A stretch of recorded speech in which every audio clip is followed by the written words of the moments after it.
daawadayaal idin ahaantiin halkaan waa warbaahinta Baraawe qodobada maanta warka idinku haysa Baraawe news waxaa kamid ah daawadayaal madaxweynaha waddanka Mareykanka Donald Trump ayaa dadka weynaha Ameerikaanka uga digay inay todobaadyada soo socda inay sii kordhi karto dhimashada Fariska.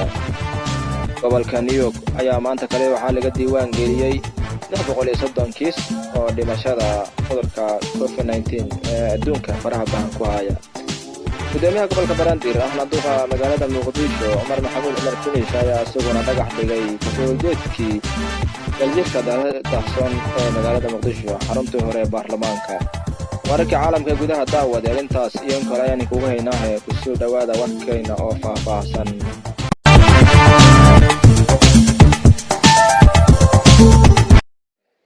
daawadayaal waa maalinimo axada taariikhdu ay ku beegan tahay 5 Abriil 2020. aanu ku bilownay madaxweynaha waddanka Mareykanka Donald Trump ayaa dadkiisa uga digay in ay u diyaar garoobaan sare u kac ku yimaado dhimashada cudurka COVID-19 asagoo sheegay inuu Mareykanku wajahayo 2 toddobaad oo ugu adag oo cudurkaas la tacaalidiisa. Mr. Trump ayaa ku dhawaaqay inuu magaalada New York loo daadguray doono kumanaan dhakhaatiir ah oo caafimaad ciidamada militariga magaaladaas si ay oo cudurku faraha bahan u haayo magaalada New York.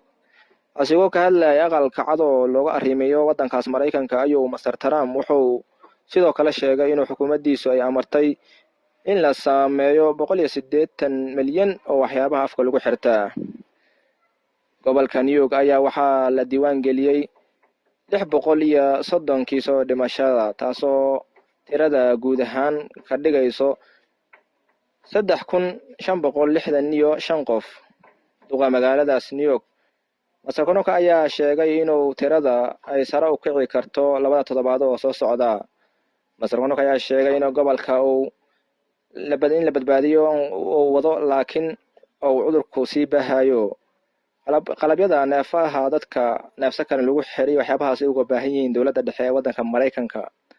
dhanka kale Mr. Konoka ayaa dawladda Shiinaha uga mahad celiyay qalab gaarayo 1,000 xabo ay ugu deeqday.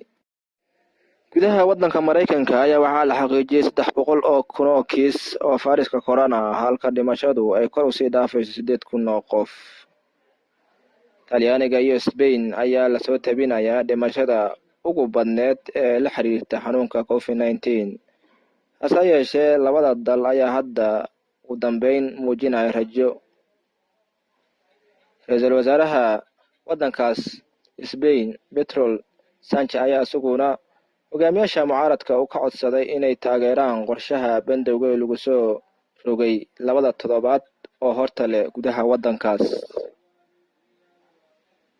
iyo guud ahaan dunida inta ku dhimatay xanuunka COVID-19 ugu dhimantay waxay gaarayaan 60,000 oo qof halka 1 milyan kor u dhaafeen dadka ku dhaca xanuunka COVID-19 ee dunida faraha bahan ku haya. gudoomiyaha gobolka Banaadir ahna duqa magaalada Muqdisho Maxamed Umar Finish ayaa isaguna magaalada Muqdisho ka dhagax dhigay xaruntii hore ee baarlamaanka Soomaaliya taasoo ku sheegay gudoomiyaha inay bilicda magaalada ay soo laaban doonto kasoo horjeedkii daljirka Dahsoon ee gudaha caasimadda. warkii caalamka gudaha daawada linkaaga hayno waa naga intaas.